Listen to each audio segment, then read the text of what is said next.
ನಾನು ಉಪೇಂದ್ರ ಕುಮಾರ್ ಅಂತ dialysis patient. ಕಳೆದ 3 ವರ್ಷದಿಂದ ಬೃಂದಾವನ ಏರಿಯನ್ ಹಾಸ್ಪಿಟ್ಲಿಗೆ ಡಯಾಲಿಸಿಸ್ಗೆ ಬರ್ತಾಯಿದ್ದೀನಿ. ಇಲ್ಲಿ ಎಲ್ಲ ರೀತಿಯ ಸಿಬ್ಬಂದಿಗಳಿರ್ಬೋದು, ಸ್ವಾಗತ ರಿಸೆಪ್ಷನಿಸ್ಟು, ಸೆಕ್ಯೂರಿಟಿ ಇರ್ಬೋದು, ಯಾರೋ ನಮ್ಮ ಮನೆಯವ್ರ ಥರನೇ ಟ್ರೀಟ್ ಮಾಡ್ತಾರೆ. ಎಲ್ಲ ರೀತಿಯಲ್ಲಿ ನಮಗೆ ಚೆನ್ನಾಗಿ ನೋಡ್ಕೊತಾರೆ. ನೆಫ್ರಾಲಜಿಸ್ಟು ಕಿಶನ್ ಡಾಕ್ಟ್ರ್ ಅಂತೂ ನಿಮ್ಗೆ ಏನೇ ಪ್ರಾಬ್ಲಮ್ ಆಗೋದಕ್ಕೆ ಸ್ಪಂದಿಸಿ ಯಾವುದೇ ಟೈಮಲ್ಲಿ 24 hours ಎನಿ ಟೈಮ್ ಬರ್ಬೋದು. ಇಲ್ಲಿಗೆ ಯಾವುದೇ ತೊಂದರೆ ಇಲ್ಲ. ಎಲ್ಲ ರೀತಿಗೆ ಬೇರೆ ಕಡೆ ಎಲ್ಲೋ ಇದೀವಿ ಅಂತ ಅನಿಸಲ್ಲ. ನಮ್ಮ ಮನೆಯೊಳಗೆ ನಮ್ಮವರೇ ಕೇರ್ ತೊಗೊತಿದ್ದಾರೆ ಅಂತ ಅನಿಸ್ತಾ ಇದೆ. ಆಮೇಲೆ ಬೆಲೆದು ಕೈ ಕಟ್ಕೋ ರೀತಿಯಲ್ಲಿ ಇರುತ್ತೆ. ಬೇರೆ ಥರ ಎಲ್ಲ ರೀತಿಯಲ್ಲೂ ನಮ್ಮ ಅಣ್ಣ ತಮ್ಮಂದ್ರ ಥರನೇ ನೋಡ್ಕೊತಾರೆ. ಯಾವುದೇ ಪ್ರಾಬ್ಲಮ್ ಆಗಿಲ್ಲ.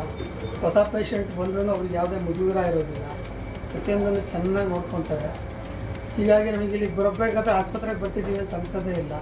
ಎಲ್ಲೋ ನಮ್ಮವ್ರ ಮನೆಗೆ ಬಂದಿದ್ದೀವೇನೋ ಅನಿಸುತ್ತೆ. ಒಳ್ಳೆ ರೀತಿ ಟ್ರೀಟ್ಮೆಂಟ್ಗಳು ಕೊಡ್ತಾರೆ. ಯಾವುದೇ ಹೊಸ ಪೇಷಂಟ್ಗಳಿದ್ದರೂ ಕಣ್ಣು ಮುಚ್ಕೊಂಡು ಬರ್ಬೋದು, ಧೈರ್ಯವಾಗಿ ಬರ್ಬೋದು, ಯಾವುದೇ ಇಂಜರಿ ಕೇಳ್ದೇ ಬರ್ಬೋದು. ಎಲ್ಲ ರೀತಿಯಲ್ಲಿ ಒಳ್ಳೆಯದಾಗುತ್ತೆ. ಬನ್ನಿ, ಸೇವೆ ತಗೊಳ್ಳಿ, ಎಲ್ಲನೂ ಆಶೀರ್ವಾದ ಮಾಡಿ. ನೀವು ಆಶೀರ್ವಾದ ತಗೊಳ್ಳಿ. ಕ್ಲೀನಿಂಗು ಅಷ್ಟೇ ತುಂಬ ಚೆನ್ನಾಗಿರುತ್ತೆ. ಎಲ್ಲ ಬೆಡ್ಶೀಟ್ ಗಿಶೀಟ್ ಎಲ್ಲ ವೆರಿ ಪೇಷಂಟಿಗೆ ಚೇಂಜ್ ಮಾಡ್ತಾರೆ. ತುಂಬ ಚೆನ್ನಾಗಿ ವ್ಯವಸ್ಥೆ ಇದೆ. ಹೆಸಿಟೇಷನ್ ಮಾಡೋ ಅವಶ್ಯಕತೆಯೇ ಇಲ್ಲ. ಬನ್ನಿ, ತೊಂದರೆ ಇಲ್ಲ.